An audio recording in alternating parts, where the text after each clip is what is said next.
ಬಿಜೆಪಿಗೆ ಹಿಂದೂ ಮುಸಲ್ಮಾನ್ ಬಿಟ್ಟು ಬೇರೆ ಇದೆ? ಹಿಂದೂ ಮುಸಲ್ಮಾನ್ ಬಿಟ್ಟು ಇಂಥದ್ದು ಮಾಡಿದ್ರೆ ಅಂತ ಹೇಳಿ ಅವರು. ಅಲ್ಲ ಸರ್, ಕರಾವಳಿಯಲ್ಲಿ ನಾವು ಗಂಟಾ ಘೋಷವಾಗಿ ಹೇಳ್ತೀವಿ, ನಮ್ಮ ಸರ್ಕಾರ ಇತ್ತು ಸಿದ್ದರಾಮಯ್ಯ 2013 ಹಿಡ್ಕೊಂಡು 2018ವರೆಗೂ ಮುಖ್ಯಮಂತ್ರಿ ಆಗಿದ್ದು, ಇಂಥ ಭಾಗ್ಯಗಳು ಕೊಟ್ಟಿದ್ದೀವಿ. ಇನ್ನು 2023 2028ವರೆಗೂ ನಾವೇನ್ ಮಾಡ್ತೀವಿ, ಮುಂದಿನ ಚುನಾವಣೆಯಲ್ಲಿ ನಮ್ಮ ಸಾಧನೆಯನ್ನ ತೋರಿಸಿ ನಮ್ಮ ಮತ ಕೇಳಿ. ಸರ್, ಇದು ಪೂರಕವಾಗಿ ಕುಮಾರಸ್ವಾಮಿ ಇಲ್ಲ, ನಾನು ಅದೇ ಪಕ್ಷದಲ್ಲಿದ್ದವನು. ಕುಮಾರಸ್ವಾಮಿ ಯಾವಾಗ ಕೇಳಿಲ್ಲ, ಪ್ರತಿ ಚುನಾವಣೆ ನಾವೇ ಸಾಧ್ಯ ಅನ್ನೋದು. ಸಿದ್ದರಾಮಯ್ಯ ಅವರು ಇರುವಾಗ ಜನತಾದಳ ಪಕ್ಷದಲ್ಲಿ ಎಷ್ಟಿತ್ತೇಳಿ 2004 59 ಸೀಟ್ MLA ಗಳು ಇದ್ರು. ಆಮೇಲೆ ಕುಮಾರಸ್ವಾಮಿ ಮುಖ್ಯಮಂತ್ರಿ ಆದ್ರು, ಬಹಳ ಪಾಪ್ಯುಲರ್ ಆದ್ರು ಕುಮಾರಸ್ವಾಮಿ ಅವರು. ನಾನು ಆ ಪಕ್ಷದಲ್ಲಿ ಇದ್ದಿದ್ದು, ಅವ್ರು ಅವಾಗ ಮೇಲೆ ಆಗಿದ್ರು, ಬಹಳ ಪಾಪ್ಯುಲರ್ ಆಗಿದ್ರು. ಬೇಜಾರು ಮಾಡ್ಕೊಂಡ್ಬೇಡಿ, ನಾವು ಕೇಳ್ತಾರೆ, ಬಹಳ ಪಾಪ್ಯುಲರ್ ಆಗಿದ್ರು. ನಾನು ಆ ಪಕ್ಷದಲ್ಲಿದ್ದೆ. 2007ರಿಂದ 8ವರೆಗೂ ಕುಮಾರಸ್ವಾಮಿ ಅವರು ಮುಖ್ಯಮಂತ್ರಿ ಆಗಿದ್ರು. ಆದರೆ ಸಿಕ್ಕಾಪಟ್ಟೆ ಪಾಪ್ಯುಲರ್ ಆಯಿತು. ಏನಾಯ್ತು, 28ಕ್ಕೆ ಬಂದು. ಅದು ಇದುವರೆಗೂ ಕುಮಾರಸ್ವಾಮಿ ರೀಚ್ ಮಾಡೋಕ್ಕಾಗಲಿಲ್ಲ. ಸಿದ್ದರಾಮಯ್ಯ ಜನತಾದಳಲ್ಲಿರುವಾಗ ಏನು 59 ಸೀಟ್ ಬಂದಿತ್ತು, ಆ ಕುಮಾರಸ್ವಾಮಿ ಅದಕ್ಕೆ ರೀಚ್ ಮಾಡಿಲ್ಲಲ್ಲ. 59ಕ್ಕೆ ಬಂತು, 40ಕ್ಕೆ ಬಂದ್ರು, ಈಗ ಎಷ್ಟಿದೆ, 19ಕ್ಕೆ ಬಂದಿದೆ. ಅಂದ್ರೆ ನೆಕ್ಸ್ಟ್ ಅದೇನೇ ಆಗೋದು.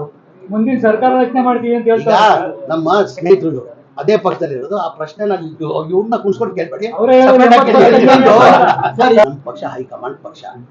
ನೆಕ್ಸ್ಟ್ ಅಂತೂ 100 ಇವತ್ತು ಬರ್ದಿಕೊಳ್ಳಿ.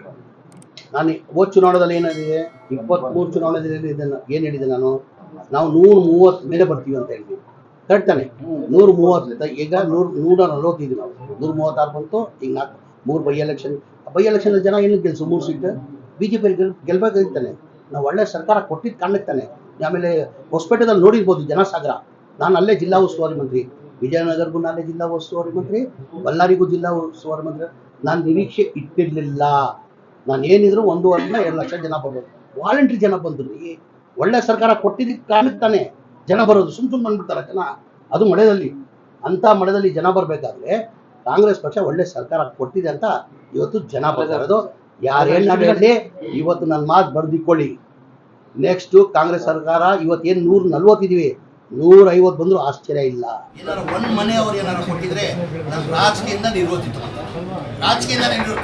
ನಾನು ಓಪನ್ ಸವಾಲ್ ಬಿಜೆಪಿ ಒಂದು ಮನೆ ಏನಾರ ಸ್ಲಮ್ ಬೋರ್ಡಲ್ಲಿ ರಾಜೀವ್ ಗಾಂಧಿ ಏಜ್ ಸ್ಕೀಮಲ್ಲಿ ಒಂದು ಮನೆ ಏನಾರು ಕೊಟ್ಟಿದ್ರೆ, ಇದಕ್ಕೆ ನಾವು ಚುನಾವಣೆ ಟೈಮಲ್ಲಿ ಘೋಷಣೆ ಮಾಡಿರಲಿಲ್ಲ. 5 ಗ್ಯಾರಂಟಿಯನ್ನು ಘೋಷಣೆ ಮಾಡಿದ್ವಿ. ಅದಕ್ಕೇನಾದ್ರು ಬಿಜೆಪಿಯವರು ಈ ಬರೀ ಚುನಾವಣೆ ಭಾಷಣ ಮಾಡಿದ್ದಾರೆ. ಆ ಗ್ಯಾರಂಟಿಗಳು ಲಾಗು ಮಾಡೋಕ್ಕೆ ಸಾಧ್ಯ ಆಗಲ್ಲ. ಆ ಗ್ಯಾರಂಟಿಗಳು ಲಾಗು ಮಾಡಬೇಕಾದ್ರೆ 55ರಿಂದ 60 ಸಾವಿರ ಕೋಟಿ ಆಗ್ತದೆ. ನಮ್ಮ ಸರ್ಕಾರ ಬಂದು ಮನೆ ಸಿದ್ದರಾಮಯ್ಯ ಮುಖ್ಯಮಂತ್ರಿಯಾಗಿ ಶಿವಕುಮಾರಾಗಿ ಒಂದೇ ತಿಂಗಳಲ್ಲಿ ಈ 5 ಗ್ಯಾರಂಟಿಯನ್ನು ಲಾಗು ಮಾಡೋದು ತಮಗೆಲ್ಲ ಗೊತ್ತಿದೆ. ಇದು ನಾವು ಘೋಷಣೆ ಮಾಡಿರಲಿಲ್ಲ. ಯಾವುದು ಮನೆಗಳು ಕೊಡ್ತೀವಿ ಅಂತ ಯಾವತ್ತೂ ಘೋಷಣೆ ಮಾಡಿರಲಿಲ್ಲ. ನಾವು ಚುನಾವಣೆ ಟೈಮಲ್ಲಿ ಈ ಬಡವರಿಗೆ ಮನೆಗಳು ಕಟ್ಕೊಡ್ತೀವಿ ಅಂತ ಹೇಳ್ಬಿಟ್ಟು ನಾವು ಘೋಷಣೆ ಮಾಡಿರ. ಬಡವ್ರ ಬಗ್ಗೆ ಕಾಲೆತ್ತಿದ್ದ ಕಾರಣಕ್ಕೆ ಈ ಗ್ಯಾರಂಟಿದಲ್ಲೂ ಈ ಮನೆಗಳು ಕೊಡೋದು ಅದು ಸ್ವಲ್ಪ ಮಾತಿಲ್ಲ.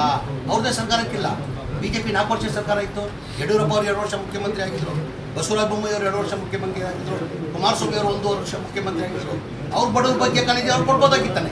ಈಗ ಆಲ್ರೆಡಿ 36 ಸಾವಿರ ಮನೆ ಕೊಟ್ಟಿದ್ದೀವಿ ತಾನೆ ನಾವು. ಇನ್ನು 42 ಸಾವಿರ ರೆಡಿ ಇದೆ. ಹೋದ ತಿಂಗಳೆಲ್ಲ ಕೊಡಬೇಕಾಗಿತ್ತು. ಈ ಕಾರಣಕ್ಕೆ ಸದನ ಸಮಾವೇಶ ಮಾಡಿದ ಕಾರಣಕ್ಕೆ ನಾವು ಕೊಟ್ಟಿಲ್ಲ. ಬರೋ ತಿಂಗಳಲ್ಲಿ ಕೊಡ್ತಾ ಇದ್ದೀವಿ. ಕೋಲಾರದಲ್ಲಿ 5,000 ಜನ ಅಪ್ಲಿಕೇಶನ್ ಹಾಕಿ 20 ವರ್ಷದಿಂದ ಕಾಯ್ತಾ ಇದ್ದಾರೆ. ಈಗ ಏನಾಗಿದೆ ಬಾಸು, ಅದೇ ಹೇಳ್ತಾರೆ. ಭಾಳ ಕಡೆ ನಾನು ಹೇಳ್ತಾರೆ, ಟೋಟಲ್ ಒಟ್ಟಾಗಿ 2,30,000 ಮನೆಗಳು ಇಡೀ ರಾಜ್ಯ ನಾನು ಹೇಳ್ತಾರೆ. ಬೆನಿಫಿಷಿಯರಿ ಪೇಮೆಂಟ್ ಕೊಟ್ಟಿಲ್ಲದ ಕಾರಣಕ್ಕೆ ಮನೆಗಳು ಪೆಂಡಿಂಗ್ ಇತ್ತು. ಆ ಕಾರಣಕ್ಕೆ ಮನೆ ಮುಖ್ಯಮಂತ್ರಿಗಳು ನಾನೇ ಸರ್ಕಾರ ವತಿಯಿಂದ ಕಟ್ತೀನಿ, ಮನೆಗಳು ಕಂಪ್ಲೀಟ್ ಮಾಡೋಂತ ಕೊಟ್ಟಿದ್ದಾರೆ. ಈ ಮನೆಗಳು ಹಂತ first stage, second stage, third stage ಅಂತ ಮಾಡ್ತಾರೆ. ಸರ್, ಇದು ಎಲ್ಲ ಸ್ಟೇಜಲ್ಲಿ 36,000 ಇದೆಲ್ಲ ಹಳೆ ಅಂಕಿಅಂಶ ಆಯಿತು. ಹೊಸದಾಗಿ ಏನಾದರೂ ಕೋಲಾರ ಜಿಲ್ಲೆಗೆ ಏನಾದರೂ ನಮ್ಮ ಜಿಲ್ಲೆಗೆ ಬಂದಿದ್ದಾರೆ ಇವತ್ತು? ನಮ್ಮ ಜಿಲ್ಲೆಗೆ ಅಲ್ಲಿ ಆ ಮನೆಗಳು ಭಾಳ ವರ್ಷ ಹಿಂದೆ ಸೈಟ್ಗಳು ಕೊಟ್ಟಿದ್ದೀವಿ. ಅದು ಆ ಮನೆಗಳನ್ನೇ ಕಟ್ಟಬೇಕಾದ್ರೆ ಏಕೆಂದರೆ 1,200 1,300 ಮನೆ ಆಗ್ತದೆ. ಆ ಕಟ್ಕೊಡುವಂಥ ಹಿನ್ನೆಲೆಯಲ್ಲಿ ಅದಕ್ಕಂತ ನಾನು ಬಂದಿದ್ದೆ. ಸರ್ಕಾರದಲ್ಲಿ ದುಡ್ಡೇ ಇಲ್ಲ, ಮನೆ ಹೆಂಗೆ ಕಟ್ಕೊಡ್ತೀರಾ ಅಂತ ವಿಪಕ್ಷದ ಪ್ರಶ್ನೆ ಮಾಡ್ತೀವಿ. ಯಾರು ಸರ್ಕಾರದಲ್ಲಿ ಅನುದಾನನೇ ಇಲ್ಲ, ಈಗ ಕೊಟ್ಟಿಲ್ಲ. 36,000 ಮನೆ ಯಾರು ಕೊಟ್ಟಿರೋದು? ಬಿಜೆಪಿ ಅವರು ಕೊಟ್ರ, ಕೇಂದ್ರ ಸರ್ಕಾರದಿಂದ ದುಡ್ಡು ಕೊಟ್ರ.